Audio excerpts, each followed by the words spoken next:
Salam damai, bertemu lagi hari ini 8 November 2024, Minggu biasa yang ke-31. Injil renungan kita hari ini diambil dari Injil Lukas bab 16 ayat 1 hingga 8. Mari kita dengar dan renungkan bersama. Pada suatu ketika berkatalah Yesus kepada murid-muridnya, ada seorang kaya yang mempunyai seorang bendahara. Kepadanya disampaikan tuduhan bahwa bendahara itu menghamburkan miliknya. Maka si kaya itu memanggil bendaharanya dan berkata, "Apakah yang telah kudengar tentang dirimu? Berilah pertanggungjawaban atas urusanmu, sebab engkau tidak boleh bekerja sebagai bendahara lagi." Berkatalah bendahara itu dalam hatinya, "Apakah yang harus kuperbuat? Tuanku memecat aku dari jabatanku, mencangkul aku tidak dapat, mengemis aku malu. Aku tahu apa yang akan kuperbuat, supaya apabila aku dipecat dari jabatanku sebagai bendahara, ada orang yang mau menampung aku di rumah mereka." Lalu ia memanggil satu demi satu orang yang berhutang kepada tuannya. Berkatalah ia kepada yang pertama, "Berapa besar utangmu pada tuanku?" Jawab orang itu, 100 tempayan minyak. Lalu kata bendahara itu, "Inilah surat hutangmu. Duduklah dan buatlah surat utang lain sekarang juga, 50 tempayan. Kemudian ia berkata kepada yang lain, "Dan saudara, berapa utangmu?" Jawab orang itu, 100 pikul gandum.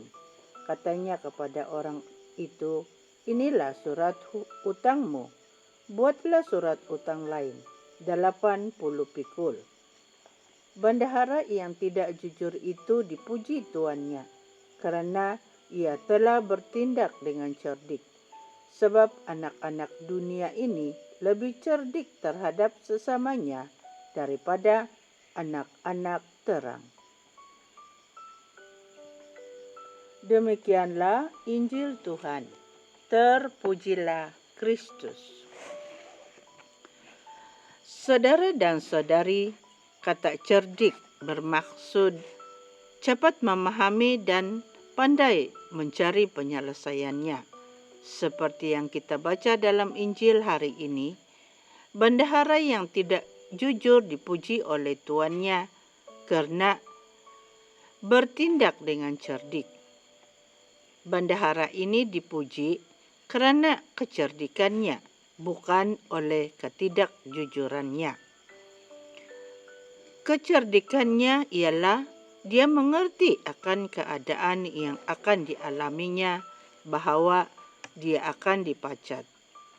Dari keadaan terdesak seperti ini, dia dengan segera sempat memikirkan jalan penyelesaiannya supaya dia tidak menderita setelah dipecat nanti. Dalam urusan duniawi, kita pun akan berhadapan dengan berbagai kesulitan dan tantangan. Maka dalam keadaan yang tidak mudah ini, kita pun diajak untuk mencari penyelesaian atau jalan keluar dengan cerdik. Nah, kalau dalam masalah duniawi saja kita harus cerdik, apalagi dalam masalah rohani. Kita boleh saja mengatakan bahwa hidup rohani itu penting dan harus dijalani dengan cerdik. Namun persoalannya, adakah hidup rohani yang penting ini kita perjuangkan dengan cerdik atau tidak? Kadang kita lupa bahwa hidup rohani ini harus kita perjuangkan dengan serius.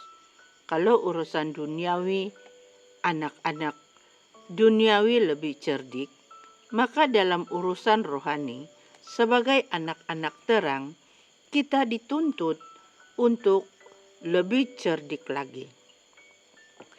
Untuk urusan duniawi saja kita kena serius. Apalagi dalam urusan surgawi, kita seharusnya lebih serius. Bukan separuh-separuh, tetapi sepenuhnya. Seperti cerita bendahara dalam Injil tadi.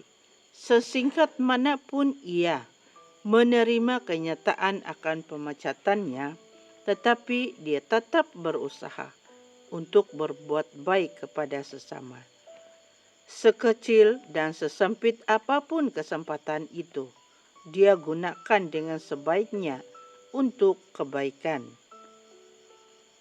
Dia menggunakan dengan sebaik-baiknya. Dan apa yang diperbuat oleh bendahara ini adalah berbentuk usaha kreatif yang dapat menjamin kehidupannya di kemudian hari setelah kehilangan pekerjaannya. Maka kita pun harus kreatif mencari cara agar masa depan kita nanti mendapat tempat di hati Tuhan.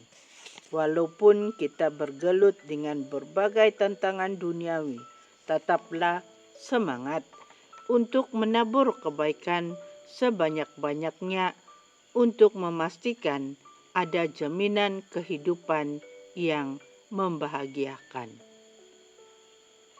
Amin.